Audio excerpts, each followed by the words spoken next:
મિત્રો જય દ્વારકાધીશ. સુરત કાર પ્રમોશનમાં તમારા માટે સ્વિફ્ટ અને 2018 નું મોડેલ રહેવાનું છે અને પેટ્રોલ સીએનજી માં રહેવાની છે અને VXI વર્ઝન માં રહેવાની છે. અને મિત્રો ગાડી એકદમ ફૂલ અને ટીપટોપ કન્ડિશન માં રહેવાની છે.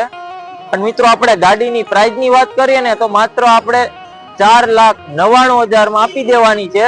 અને મિત્રો ગાડીની ચારે ટાયર, ગાડીના સસ્પેન્શન અને મિત્રો પેટ્રોલ સીએનજી રહેવાની છે. તો ઝડપથી સ્ક્રીન ઉપર આપેલ કોન્ટેક્ટ નંબર ઉપર ઓફર કરો. Surat car promotion.